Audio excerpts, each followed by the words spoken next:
नमस्कार दोस्तों, आज मैं जो आपको कहानी सुनाने जा रहा हूँ, ये कोई कहानी नहीं बल्कि एक चेतावनी है। एक ऐसी चेतावनी जो 4 दोस्तों ने अपने सिर पर खुद ब खुद मोल ली। सब कुछ बताता हूँ कहानी में दोस्तों। ये 4 दोस्त थे जिन्होंने अपने 20वें जन्मदिन को एडवेंचर करने के लिए एक डरावनी हवेली के अंदर जाने का डिसीजन लिया।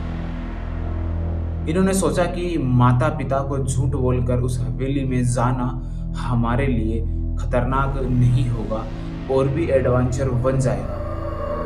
लेकिन दोस्तों, जैसे ही इन्होंने उस हवेली में जाकर केक काटा, इनके साथ 5वां व्यक्ति कोई और भी था जो इनके साथ हैप्पी बर्थडे का गाना गा रहा था। अगर दोस्तों आप हिम्मत रखते हैं कि उस रात उस कार में 4 नहीं बल्कि 5 लोग कौन थे और क्यों साहिल आज भी रात के 2 बजे उठकर वह डरावने गाने क्यों गाता है, तो अपनी हेडफोन्स लगा लीजिए।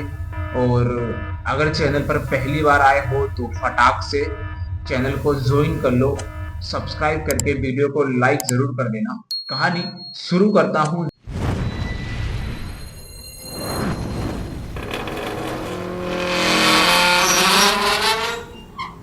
तो दोस्तों चलिए कहानी शुरू करते हैं। ये अंधेरी हवेली की डरावनी वो रात। दोस्तों, ये जो कहानी में 4 कैरेक्टर है, इनके बारे में मैं आपको पहले बता देता हूँ। पहला था दोस्तों साहिल, जिसका जन्मदिन था। दूसरा था रोहित, जो हमेशा एडवेंचर के लिए तैयार रहता था। और तीसरी नेहा, जो उस ग्रुप की सबसे समझदार लड़की थी। और चौथी थी जारा, जो सबसे डरपोक लड़की थी। ये चारों ने दोस्तों, चारों बेस्ट फ्रेंड थे।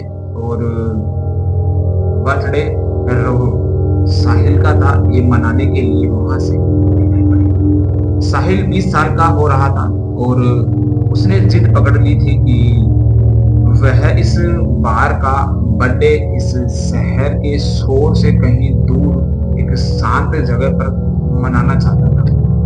उनके मन में एक जगह भी थी, अंधेरी हवेली। यह हवेली शहर से करीबन 50 किलोमीटर दूर थी और काफी साल पहले से यह वीरान पड़ी थी। आसपास के लोगों का यह कहना था कि रात के समय में जो भी कोई व्यक्ति उस हवेली में जाता है वह सही सलामत वापस नहीं आता। साहिल के माता पिता ने सख्त मना किया और कहा कि बेटा, वो अच्छी जगह नहीं है, आप घर पर ही केक काटो। लेकिन साहिल नहीं माना। उसने रोहित और नेहा को कैसे भी करके मनाया। रात 8 बजे उन्होंने झूठ बोलकर कि हम किसी दोस्त के घर पर पार्टी कर रहे हैं, यह अपने माता पिता से कहकर वह रोहित की कार लेकर वहां से निकल पड़े। जारा को डर लग रहा था, लेकिन दोस्तों के दबाव में वह भी मान गई। करीबन 2 घंटे बाद वह उस अंधेरी हवेली के पास उस स्थान पर पहुंच गई। हवेली से 500 मीटर दूर झाड़ियों के पीछे वह सुनसान और विशालकाय डरावनी अंधेरी हवेली खड़ी थी। दिखने में ऐसी लग रही थी कि मानो एकदम काफी साल पहले से यहाँ पर कोई नहीं आया हो। खिड़की दरवाजे से ऐसा एहसास हो रहा था कि कोई बूढ़ा राक्षस उन्हें घूर रहा। वो सब वहां पर पहुंचते हैं, अपनी गाड़ी को साइड में पार्क करते हैं। जैसे ही दोस्तों वह गाड़ी से उतरे, साहिल ने अपना फोन निकाला तो देखा कि साहिल के फोन का नेटवर्क भी वहां पर चला गया। नेहा ने भी अपने मम्मी को मैसेज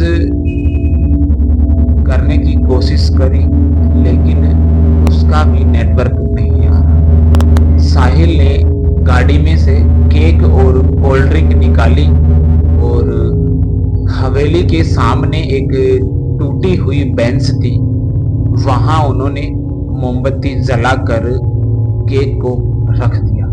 समय रात के करीबन 11 साढ़े 11 बज रहे थे। जैसे ही साहिल ने केक काटने के लिए चाकू उठाया, ज़ारा अचानक से रुक गई और बोली, ये क्या है? साहिल ने पूछा कि क्या हुआ ज़ारा?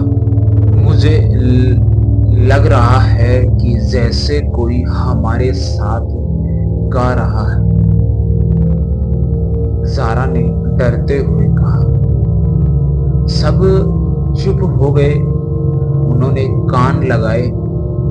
हाँ, उन्हें लगा जैसे हवेली के अंधेरे से बहुत दूर से एक धीमी आवाज आ रही है और जो उनके दिल में डर को बढ़ा रही। तभी रोहित ने कहा कि अरे कोई नहीं, ये तो एक हवा की आवाज है। लेकिन साहिल का हाथ केक काटते समय कांप रहा था। जो आवाज उन्होंने सुनी थी, ये आवाज उनके दिल में डर को और बढ़ा रही है। जैसे ही साहिल ने केक काटा और पहला टुकड़ा उठाकर नेहा को खिलाया, तभी नेहा की नजर अचानक से एक टूटी खिड़की पर पड़ी। उसने तुरंत ज़ारा को बताया कि देखो, वहां कोई है। ज़ारा ने और नेहा ने गौर से उस खिड़की पर देखा तो उन्हें एक अंधेरे के अंदर खुले बालों में कोई औरत दिखाई दी, जिसका चेहरा भी साफ नहीं दिखा। साहिल और रोहित की भी नजर उस टूटी खिड़की पर पड़ी तो उन्हें भी वही दिखाई दिया। दोस्तों, ये जो घटना उनके साथ घट रही थी, ये इनका ही नतीजा था कि हमें एडवेंचर करना है। लेकिन आपको ये चीज़ों से एक कहानी से एक सीख ज़रूर मिल रही होगी कि दोस्तों, कभी कभी कोई ऐसी जगह साधारण नहीं होती जिसे हम एंजॉय करने के लिए साधारण समझते हैं। साहिल ने कहा कि चलो जल्दी केक खाते हैं और यहाँ से निकल चलते हैं। तभी दोस्तों रोहित गुस्से में बोला कि अरे यहाँ के कोई लोकल लड़के होंगे जो हमारे साथ मजाक कर रहे हैं। रोहित हाथ में अपनी बैटरी का टॉर्च लेकर गुस्से में हवेली के दरवाजे की तरफ